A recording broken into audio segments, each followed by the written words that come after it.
On the spot news media, we got the latest news. We don't care about the views, we just representing right. Put local news internationally every night. On the spot, wave that Jamaican flag from left to right. Let's get it right, y'all know the type. We ain't dealing with the hype. We make it take flight. Yeah, man, my viewers and subscribers, what Guan, a blessed and wonderful Thursday morning to each and every person out there tuning into On The Spot News Media. Now, my peeps, you don't know how we do it over on this side each and every morning. We have to give thanks and praise to the Most High Creator for the preservation of life, because life is indeed the greatest. So in the morning, my peeps, I have a few stories to share with you, the regular members of Chant Public and also members of the diaspora. So please like the video, share the video, watch the entire vlog so you can get a full understanding and a better appreciation of everything we are going in Jamaica. So watch this now, my peeps. We're going to kick it off over there in the Hanover Police Division, where we have been definitely keeping checks on the knockings and clappings that took the life of a 35-year-old Bursa identified as Jermaine Roberts. And of course, the immediate response of the police to arrest the sitting principal of the Hopewell High School in relation to that knockings and clappings on your screen, Byron Grant. Now, the police is making it absolutely clear that Byron Grant, the principal of Hopewell High School in Hanover, who was taken into custody just mere hours after the knockings and clappings of the institution Bursa, who was released on Friday, remains as a person of interest.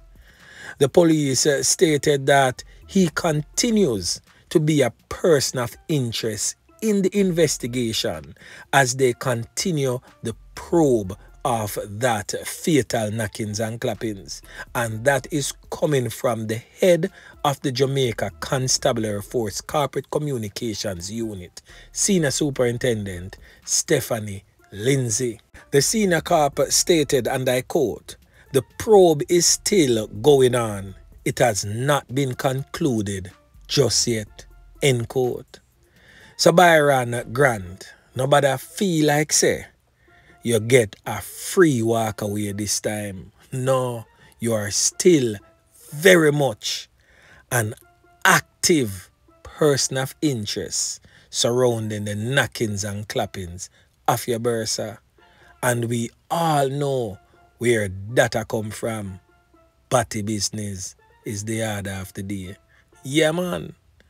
Hence the reason why the police continues to say the knockings and clappings may have been stemmed from an interpersonal conflict. Yeah, man.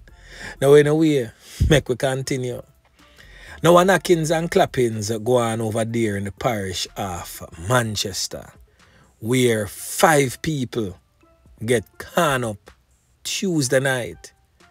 Now, it was a year-to-year event where them have a gospel concert first, which took place on the Monday. Then, of course, they would have like a community treat the day after. And the community treat turned a nightmare, as not just 1 or 2 or 3 person get caught up. Well, 5 persons get caught up and seriously injured. Now, the annual gospel concert and the community treat has been held in the name of the late Lennox Peter Powell, presently on your screen. And this concert has been going on for years until the passing of Peter Powell, and the concert has continued in his name. Now, I'm pretty sure he is most definitely turning in his grave as criminal elements went rogue and conned up 5 persons at a peaceful concert. Now we're going to hear from the senior superintendent in charge of the Manchester Police Division, that's Shane McCullough, as he weighs in on this latest spate of violence in his police division. Listen. The information is that 2 men on a bike rode up minutes to 11 and opened fire indiscriminately at the persons standing outside the venue. At this time, we do not have any established motive as to why this senseless act occurred. Unfortunately, 5 persons, which includes a female, were shot and injured during this senseless attack. Their status at this time is considered not to be life-threatening. Our empathy goes out to the families of these persons, and we're hoping and praying for their speedy recovery. We just use this medium to reassure the law-abiding citizens of our continued commitment to ensure that we maintain and keep the space safe for them as we move into the New Year's Eve. We also, use this medium to ask the persons who have any information that they think can be useful, no matter how simple it is, just to make contact with the police so that we can do the necessary to bring the perpetrators of this senseless act to justice in the shortest time possible. Now, that knockings and clappings that could have easily been fatal to many has angered members of the Manchester community, who have, of course, expressed concern over the recent increase of crime and violence, ripping their parish apart. The knockings and clappings occurred sometime around 11 o'clock when people were outside converging and just having talks among themselves, right at the Apple Tree Plaza at the intersection of Job Lane and the Christiana Main Road. Now we're going to hear from one of the 5 persons who got seriously wounded in that gun attack in Christiana, Manchester on Tuesday night. He has described the knockings and clappings as frightening, one of the most frightening experiences he has ever had in his life. He said that it sent patrons running for cover. Now we're going to hear from that person as he relates what took place. Listen. Well, I was simply walking past a stall where people were selling multiple items, and suddenly I heard a couple shots fired, and then I saw someone on the ground, but in that same second I didn't even notice that I got shot because it went straight through me, and that is by my thigh and my rear. So it was quite frightening. Well, everybody was running up and down because no one knew where the shots were coming from. It was chaotic, actually. I would say it's one-off because I'm not used to it. And I attend that event every year. So, it's kind of new to me. Well, I'm happy to be out of the hospital now, as much as there were a bunch of people doing this RIP thing on Facebook and don't know what's going on. But here I am. Now over there in the troubled, war-torn, crime-riddled Kingston Western Police Division, the Kingston Western Police have charged a 50-year-old deportee with the September 2018 knife up that led to the loss of life of a 31-year-old man identified as Tomola Thomas of a Upper Oxford Street address in Kingston 14, Denham Town. Now, the 50-year-old deportee, the criminal element, the old murderer, who has been charged by the police, has since been identified as 50-year-old Omar Burford, otherwise known as Guns or Gunners, of the same address as the deceased. Now, Guns or Gunners is a known criminal element, and some may be wondering that, the man at 50, him supposed to put on badness a long time. Well, let me tell you this straight up. You're young and a corner boy. When you grow up, you're just an older corner boy.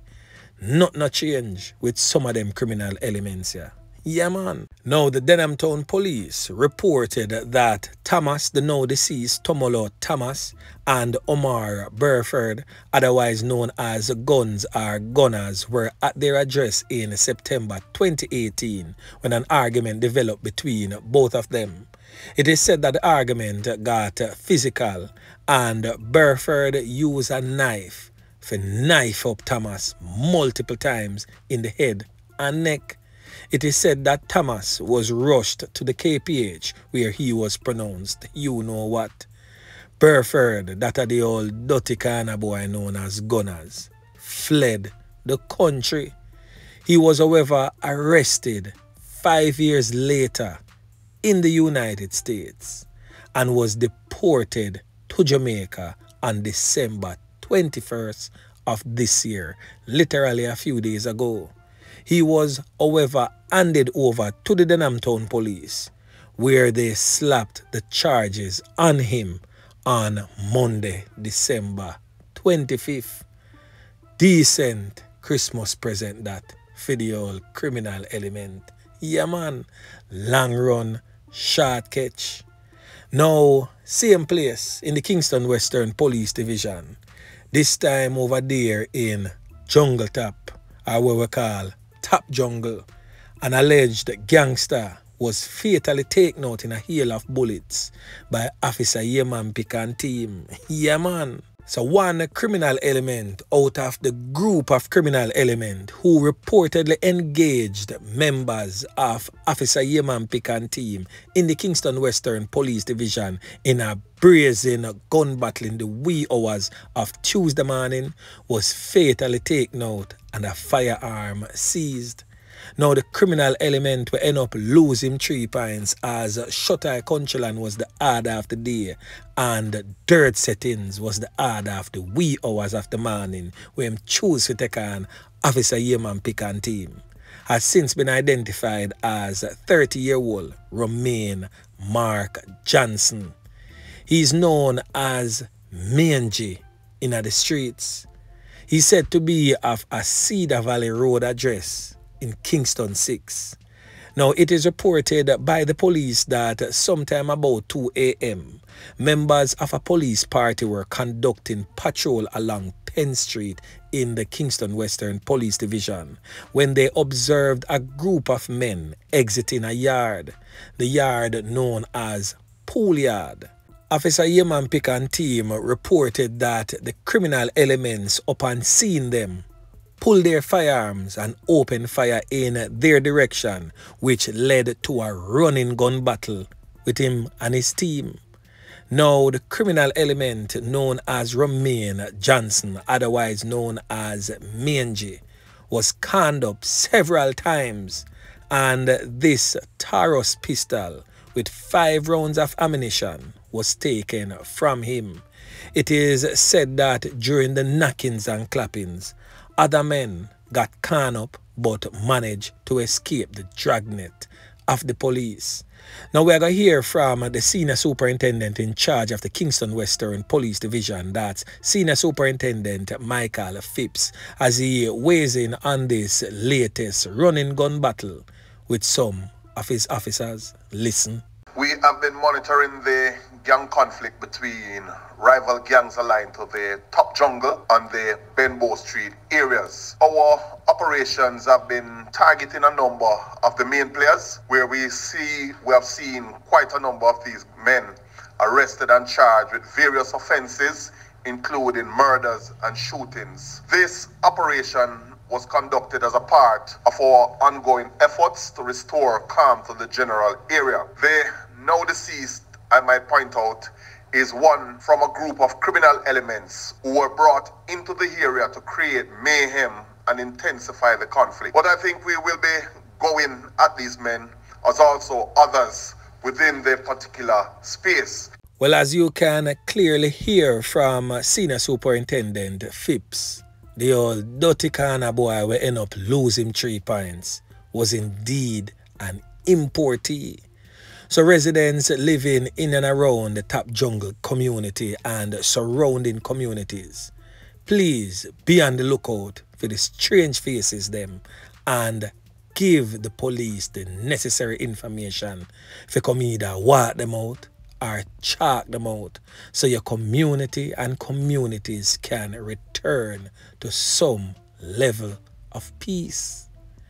Now over there in the Kingston Eastern Police Division, a mother relies on faith after her son was taken out in a hail of bullets on Christmas Eve. Now on your screen is Odean Hinds. Odean Hinds was said to be a man that loved mummy cooking. As the late Merciless would have stated that mummy cooking are the greatest. He was looking forward to stuffing his stomach with his mom's culinary creations on Christmas Day. It is said that his mind was set on some sumptuous oxtails, some curry goat, baked chicken, and other delights, as his mother was in an advanced state of her preparation for one of the most memorable Christmas dinner. But a cruel twist of fate would have taken place. There was no feast on Christmas Day, only a bitter taste of pain mixed with anger after Odean Hinds was taken out in a hail of bullets in East Kingston on Christmas Eve. Poor, may I tell you. The thing rough. And as expected, the mother was so heartbroken as all she did on that horrific Christmas day was to collect the belongings of her now deceased son. Now reports from the Elliston Road Police suggest that sometime around 10:15 p.m. Odean Hinds was driving his taxi cab, and upon reaching the section of Deanery Road, explosions were heard. It is said that the police was summoned, and upon the arrival, Hinds was found in the driver's seat of his white Toyota Probox motor car with what appears to be some whole heap of corn-up wounds to the side of his head. He lost his life, same place, on the spot. His mother stated, and I quote, "Everything did season up for cook, and me did bake already, but now everything in the fridge same way." She stated that her son told her that he wanted oxtails, curry goat, baked chicken, and some other things. She stated that she bought everything that he wanted because she wanted him to have a memorable Christmas Day, as his father lost his life in a similar fate a few years ago, end quote. Poor, may I tell my peeps. The thing rough. Whole heap of people out there ball and abandon belly each and every day because of these dirty kind of boys. And some of us still continue for hands and gloves them up, for hide them, for support them, whether financially or any other alley. We need to stop Jamaica. We need to stop Jamaicans. Yard and abroad, we need to stop support criminality. Because one day, I'm telling you, one day, it's going to come, knock on your door. And it can also come knock on my door, or anybody's door, as a matter of fact. That's why I'm begging, that's why I'm pleading, stop support crime and criminals. Yeah, man. Now, anyway, my peeps, remember to like, share, subscribe to the channel. Stay tuned to On The Spot News Media as I continue to bring you fresh news and updates in subsequent newscasts. On The Spot News Media. Yeah, man.